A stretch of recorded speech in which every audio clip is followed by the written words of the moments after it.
Hey guys, welcome back to another video. Today we've crossed the water.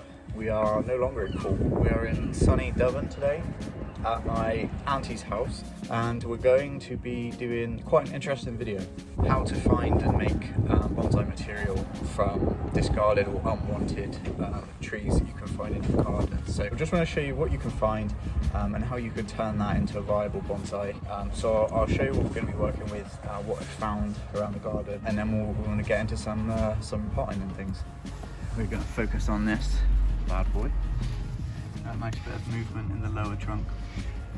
So this is just a common ash tree, which is obviously there'll be a big mother tree somewhere, and there's all over the place. I'll show you some other in a minute. I'll show you some clips. There's ash saplings everywhere in this garden and all around in this neighborhood. So the plan with this one will be to get out of the ground, have a look at the roots, probably do a chop about here, and then repot it into something that my auntie can use and appreciate. So that's the plan with that one. It'd be a sort of informal upright type tree. Let's see what else we can find. Here, another ash, but this one is sort of a twin trunk, so you could always turn that if we felt brave with some wire. We could have some fun with that tree. Sapling.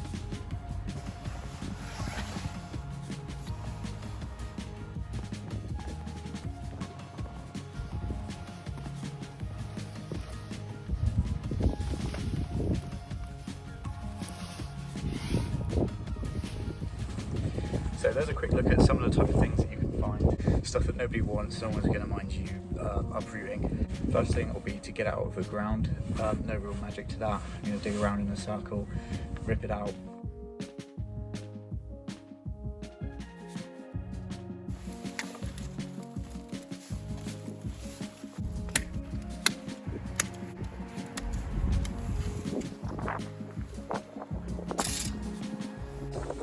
So that was a lot easier than I thought it was going to be. Got a nice bend in the trunk right at the bottom, so we're going to utilise that.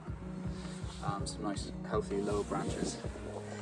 Taper up until about here, so I'm thinking this whole top section needs to go, and then with the branches that we have left, we can wire them down. So from that view, you can see the roots, so we're just going to, that's quite a nice lateral root. I want to cut it diagonal that way, so we can try and heal as well that way. On the underside, some of these tap roots can go. Plenty of feeder roots left, but same with that one, cut it diagonal, like that. Right, as far as the chop goes, I think we're going to go to about there. You see that? Yeah. So let's go slightly above for die back.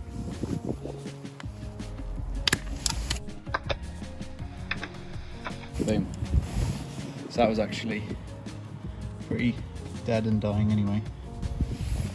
If we look at this top section that's just come off, all of that is dead. So it kind of needed to go anyway. So now we're left with something, let's put it where you can see. Now we're left with that, so it's a nice sloping angle. Can wire these down.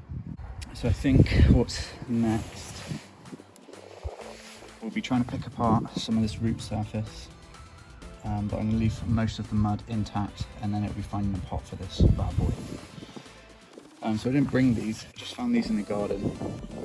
So option one, this is actually terracotta look-alike, but it's plastic with nice holes in the bottom. That would fit in there almost perfect with no real extra work. But in the interest of bonsai, this is an actual terracotta one, and with a bit of work we probably could get it into that, and I think that looks much more bonsai. Big difference. Scrape this off from the bottom of the pot.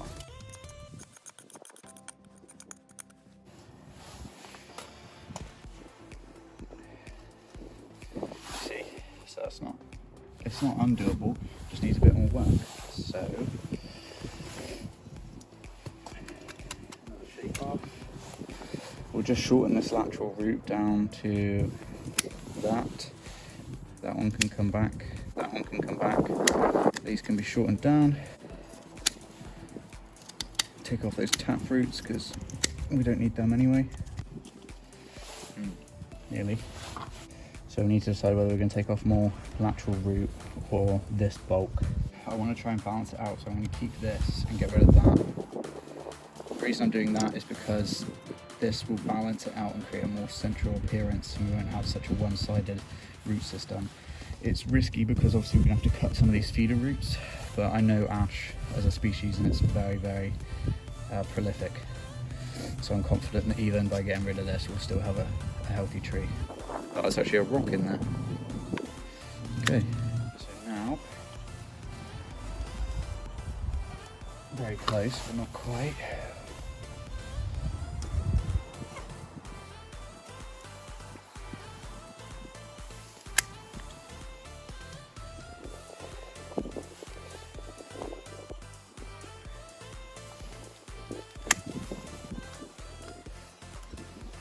There you see.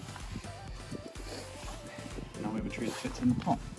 Next step will be to put some drainage in the bottom and wire to tie this in. So I've just used a old bit of root there to tie in my guide wires. So, and then on the inside we're going to use just some rocks and dirt really to add a drainage layer.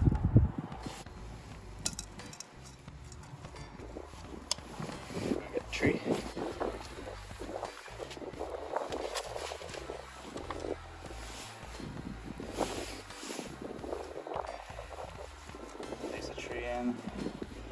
Like so. Got our guide wires here, so just cross one over the other as tight as you can. So one over the other, pull, and then I just twist.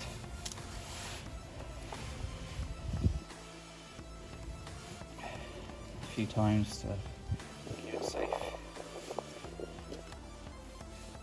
That's enough. Cut off the extra. Boom.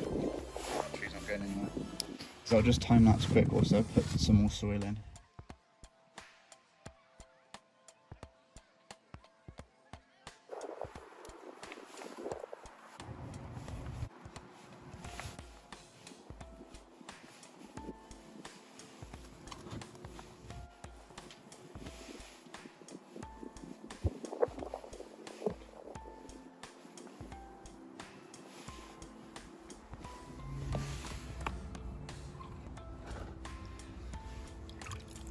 So, I thought it'd be important to mention, when you've made a big chop like this, normally you could use some sealant, because as you can tell by the colour of that wood, that top was dead anyway, so there's no point sealing that. So next stage is to wire some trim and wire some of these branches down, so let's get straight into that. So we've got this branch coming down, keep that.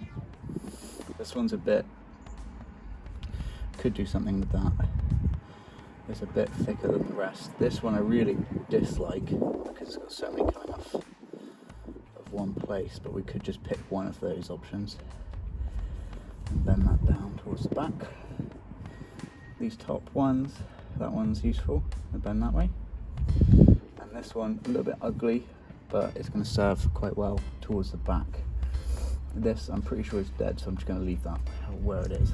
So for this one, take this off there, get rid of that.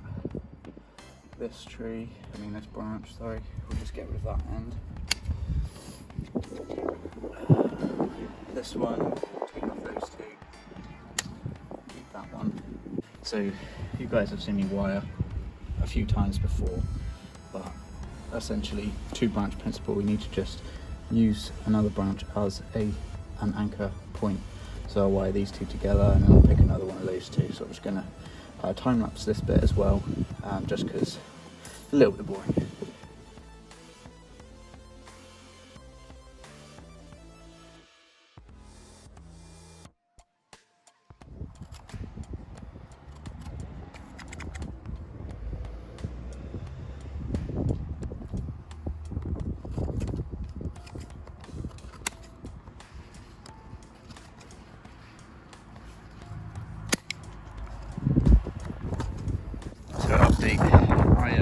actually scrapped the pink wire idea, and I thought to myself, well, part of this video is trying to show that you can create bonsai, you know, at a beginner level, which is exactly what this is. But I changed the front as well.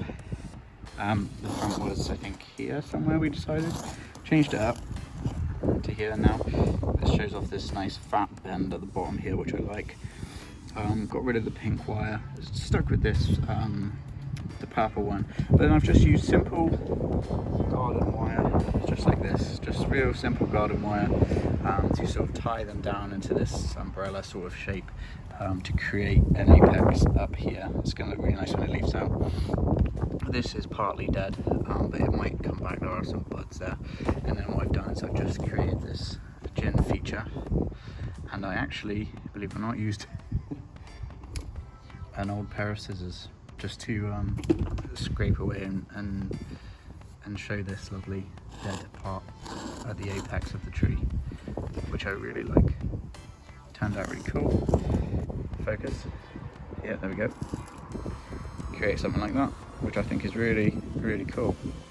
So lastly, when I water it, I'm just going to add a couple drops of this into the water, and then I'll probably, I know it's not fertilizing time, but why not, just add some gold in, and then that's it.